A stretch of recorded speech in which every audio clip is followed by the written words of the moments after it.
Dear students, ഞാനിവിടെ പറയാൻ പോകുന്നത് കമ്പ്യൂട്ടർ എങ്ങനെയാണ് വർക്ക് ചെയ്യുന്നത് എന്നുള്ളതാണ്. അല്ലെങ്കിൽ കമ്പ്യൂട്ടറിൽ ഉപയോഗിക്കുന്ന ഗണിതശാസ്ത്രം എന്താണ്, മാത്തമാറ്റിക്സിലെ ഫോർമുലാസും അൽഗരിതംസും ഉപയോഗിച്ചാണ് കമ്പ്യൂട്ടർ വർക്ക് ചെയ്യുന്നത്. അപ്പോൾ അതെന്താണെന്നുള്ളതാണ് നമ്മളിവിടെ പറയാൻ പോകുന്നത്. ആദ്യം നമ്മൾ സാധാരണ എണ്ണാൻ ഉപയോഗിക്കുന്ന ഡെസിമൽ സിസ്റ്റമാണ്. അതിൻ്റെ ബേസ് 10 ആണ്, 10 ആണ്. അപ്പോൾ നമ്മൾ ഉപയോഗിക്കുന്ന 10 ഡിജിറ്റ്സുകളാണ്. 0, 1, 2 അങ്ങനെ 9 വരെയുള്ള ഡിജിറ്റ്സുകളാണ് ഉപയോഗിക്കുന്നത്. ഇത് കൈക്ക് 10 വിരലുള്ളത് കൊണ്ടാണ് ഈ ഡെസിമൽ സിസ്റ്റം നമ്മൾ ആദ്യം വരാൻ കാരണം. ഇപ്പോൾ 491 എന്നെഴുതി കഴിഞ്ഞാൽ അതിൻ്റെ അർത്ഥം 4 × 10 സ്ക്വയർ പ്ലസ് 9 × 10⁻1 പ്ലസ് 1 × 10⁻0 എന്നാണ്. അപ്പോൾ 10ന്റെ പവറിൽ 10⁻0, 10⁻1, 10 സ്ക്വയർ ഇതാണ് 491 എന്നെഴുതുന്നത്. നമ്മൾ സാധാരണ ഡെയിലി ലൈഫിൽ ഉപയോഗിക്കുന്ന ഈ ഡെസിമൽ സിസ്റ്റമാണ്. ഞാൻ പറഞ്ഞല്ലോ 10 വിരലുള്ളതുകൊണ്ടാണ് ഡെസിമൽ സിസ്റ്റം വരാൻ കാരണം. പക്ഷേ കമ്പ്യൂട്ടറിൻ്റെ അകത്ത് 10 ഡിജിറ്റ്സുകൾ ഉപയോഗിക്കാൻ പറ്റില്ല. കമ്പ്യൂട്ടറിന് ഓണും ഓഫും ആണുള്ളത്. അതുകൊണ്ട് നമ്മൾ കമ്പ്യൂട്ടറിൽ ഉപയോഗിക്കുന്ന ബൈനറി നമ്പർ സിസ്റ്റമാണ്. ബൈനറി നമ്പർ സിസ്റ്റത്തിൽ 0യും 1ഉം മാത്രമേ ഉള്ളൂ. അതാണ് 0യും 1ഉം. ബൈനറിയിൽ നമ്മൾ 101 അത് ബൈനറിയിൽ എഴുതുമ്പോൾ താഴെ 2 എഴുതും. ദാറ്റ് ഈസ് ഈക്വൽ ടു 1 × 10ന് പകരം 2 സ്ക്വയർ ആണ് എഴുതുന്നത്. Plus 0 × 2⁻1 plus 1 × 2⁻0. അപ്പോൾ എന്ത് കിട്ടും? 4 + 0 + 1 ദാറ്റ് ഈസ് ഈക്വൽ ടു 5. ഈ 5 ഡെസിമലിലാണ്, അതുകൊണ്ട് 5 ഇങ്ങനെ എഴുതും. അപ്പം ഇത് രണ്ടും, ഇത് ബൈനറിയിലുള്ള 5, ഇത് ഡെസിമലിലുള്ള 5.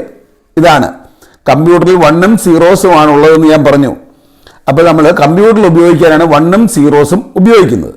ഇനി എങ്ങനെയാണ് കമ്പ്യൂട്ടർ വർക്ക് ചെയ്യുന്നതെന്നാണ് പറയാൻ പോകുന്നത്.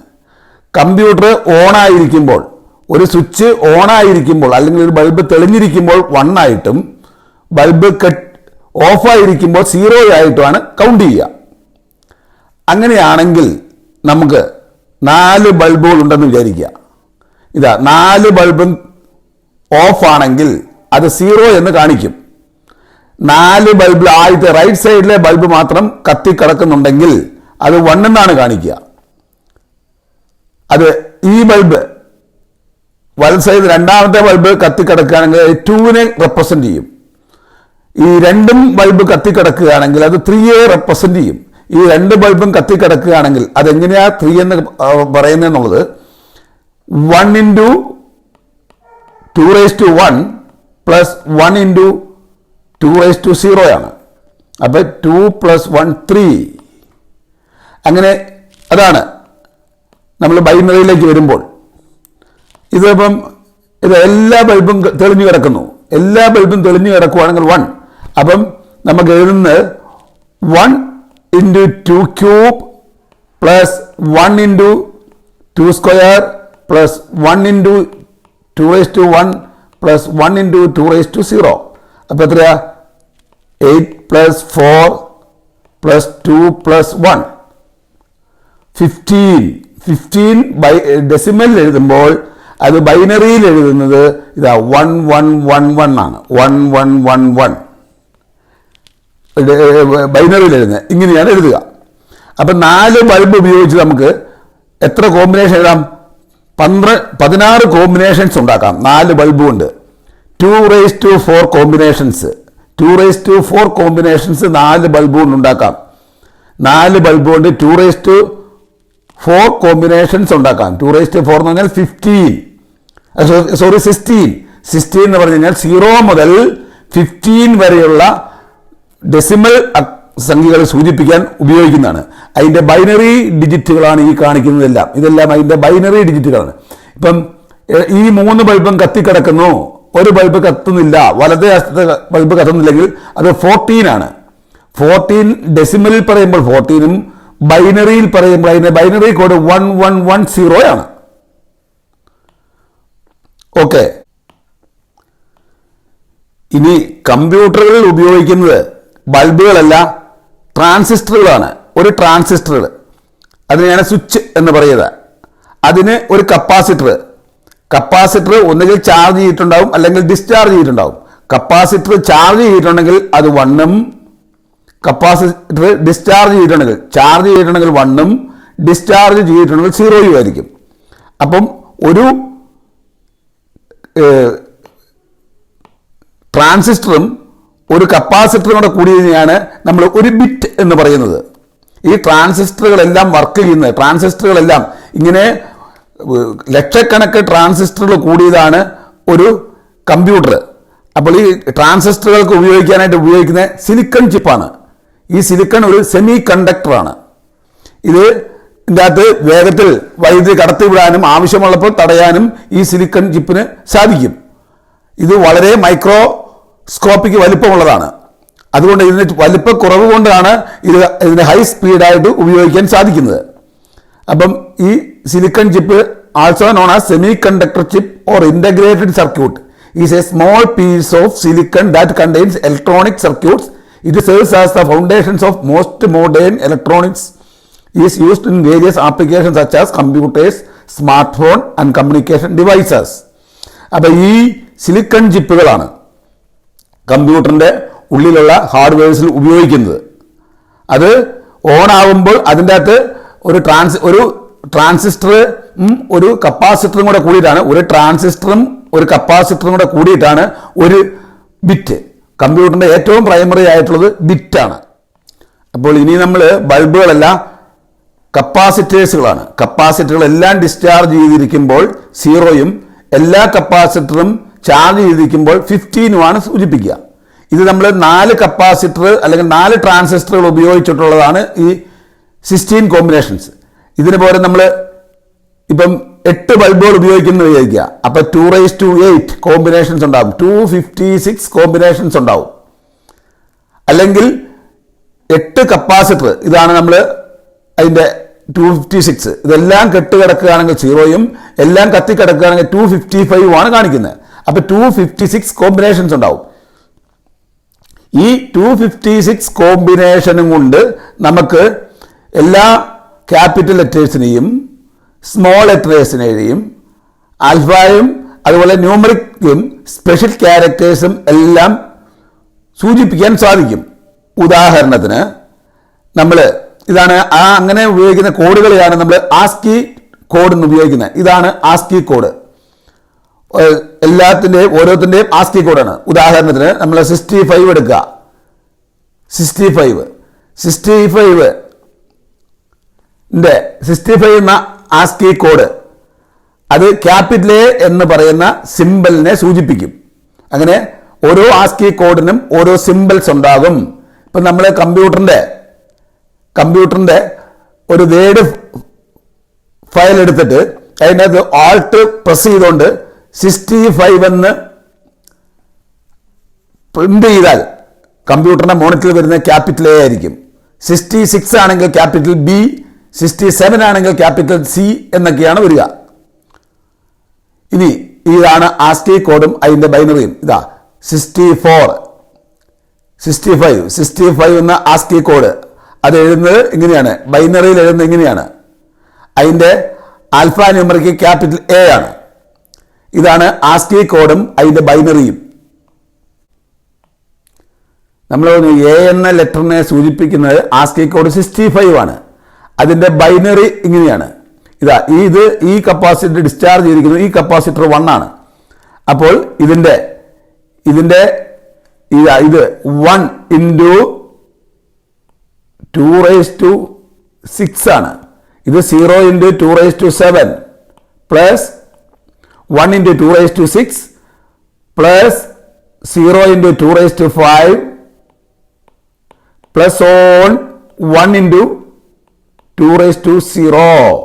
അപ്പൊ 2⁶ എത്രയാ? 64 പ്ലസ് 2⁻⁴ 1 × 2 1, അപ്പൊ 65. അപ്പം ഇത് 65നെ സൂചിപ്പിക്കുന്നത് ക്യാപിറ്റൽ എ ആണ്.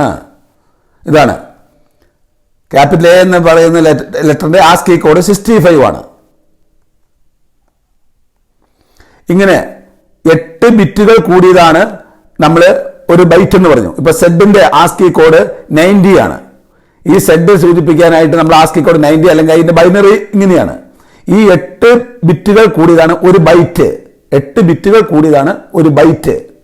അപ്പോൾ ഒരു ലെറ്ററിനെയോ ഒരു സിമ്പലിനെയോ ഒരു ന്യൂമറിക്കിനെയോ സൂചിപ്പിക്കാനായിട്ട് ഒരു ബൈറ്റ് ആവശ്യമുണ്ട്, അല്ലെങ്കിൽ 8 ബിറ്റുകൾ ആവശ്യമുണ്ട്. ഇപ്പൊ നമ്മൾ അനൂപ് എന്ന് പറയുന്നത് 2, 4, 5 ആൽഫബറ്റ് ആണ്. അപ്പൊ 5 ബൈറ്റ് ഉപയോഗിക്കും. അനൂപ് എന്ന് പറയാനായിട്ട് 5 ബൈറ്റ് ആവശ്യമുണ്ട്. അപ്പോൾ പ്രൈമറി ആയിട്ടുള്ളത് ഒരു ട്രാൻസിസ്റ്ററും ഒരു കപ്പാസിറ്ററും കൂടെ കൂടിയതാണ് ഒരു ബിറ്റ്. ഒരു ലെറ്ററിനെയോ അല്ലെങ്കിൽ ഒരു ന്യൂമറിക്കിനെയോ സൂചിപ്പിക്കാനായിട്ട് ഒരു ബൈറ്റ് ആവശ്യമുണ്ട്. 8 ബിറ്റ് കൂടിയതാണ് ഒരു ബൈറ്റ്. ഇതാണ് നമ്മൾ ന്യൂമറിക് സംഖ്യകളെയും ആൽഫബറ്റിനെയും സിംബൽസിനെയും ഉപയോഗിക്കുന്നത്. ഇനി നമ്മൾ പിക്ചറുകൾ എങ്ങനെയാണ് സേവ് ചെയ്യുന്നതെന്ന് പറയാം. ഇതൊരു ഫ്ലവറിൻ്റെ പിക്ചറാണ്. ഇതിൽ 100x100 പിക്സൽ സൈസ് ഉണ്ടെന്ന് വിചാരിക്കുക. അപ്പോൾ ഈ പിക്ചർ സേവ് ചെയ്യണമെങ്കിൽ നമ്മൾ പിക്സൽസും വേണം, ഇതിൻ്റെ കളറും വേണം. ഇവിടെ നമ്മൾ ഒരു 8 ബിറ്റ് കളർ കോമ്പിനേഷനാണ് ഉപയോഗിക്കുന്നതെങ്കിൽ നമ്മൾ ഈ ഒരു ബൈനറി കോഡാണ് ബ്ലാക്ക് എന്ന് പറയുന്ന കളറിന് ഉപയോഗിക്കുന്നത്. അപ്പം 8 ബിറ്റ് ഉണ്ട് ഇതിനകത്ത്. 8 ബിറ്റ് ഉണ്ട്. 8 ബിറ്റ് ഉണ്ടെങ്കിൽ നമുക്ക് ഒരു 2⁸ 256 വ്യത്യസ്ത കോമ്പിനേഷനുകൾ ഉണ്ടാക്കാം. അപ്പോൾ എല്ലാം സീറോസ് ആണെങ്കിൽ അതിനെ ബ്ലാക്ക് എന്ന് സൂചിപ്പിക്കുന്നു. അതാണ് ആദ്യത്തെ കളറ്. ഇനി എല്ലാം 1 ആണെങ്കിൽ അതിനെ വൈറ്റ് എന്ന് സൂചിപ്പിക്കുന്നു. അതാണ് 256ാമത്തെ കളറ്.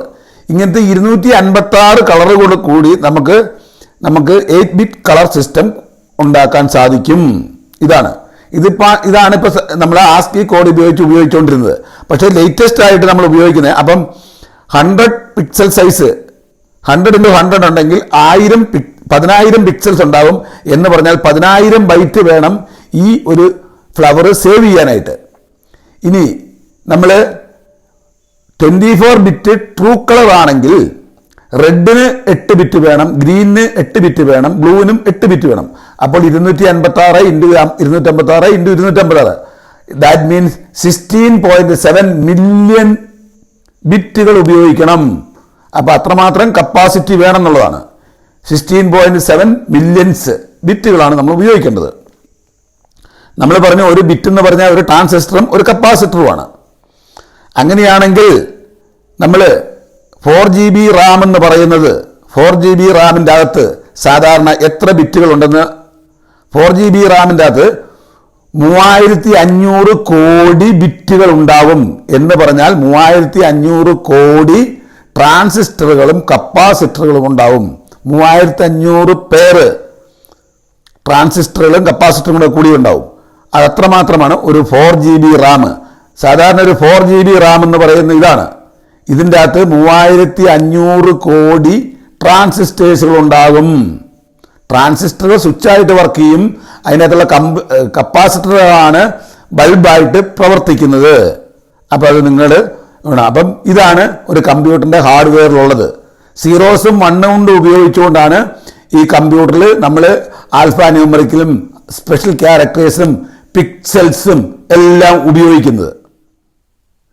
ഇപ്പോഴത്തെ കമ്പ്യൂട്ടറിൽ ഉപയോഗിക്കുന്ന ആസ്കി കോഡല്ല, യൂണിക്കോഡാണ്. യൂണിക്കോഡ് എന്ന് പറഞ്ഞു കഴിഞ്ഞാൽ 2 ബൈറ്റാണ് ഒരു ആൽഫബറ്റ്സിനെയോ ന്യൂമറിക്കിനെയോ ഉപയോഗിക്കുന്നത്. അപ്പോൾ 2 ബൈറ്റ് അല്ലെങ്കിൽ 16 ബിറ്റുകൾ ഉപയോഗിച്ചാണ് യൂണിക്കോഡ് എഴുതുന്നത്. അപ്പോൾ കമ്പ്യൂട്ടർ കുറേ കൂടെ ഫാസ്റ്റ് ആയിരിക്കും. ഇനി ഈ 0ഉം 1ഉം ആണ് ഒരു ബിറ്റ് എന്ന് പറഞ്ഞു കഴിഞ്ഞാൽ either 0 or 1. ഈ ബിറ്റ് കൊണ്ട് എങ്ങനെയാണ് കമ്പ്യൂട്ടർ വർക്ക് ചെയ്യുന്നത്? അതിന് നമ്മൾ ബൂളിയൻ ആൾജിബ്രയാണ് ഉപയോഗിക്കുന്നത്.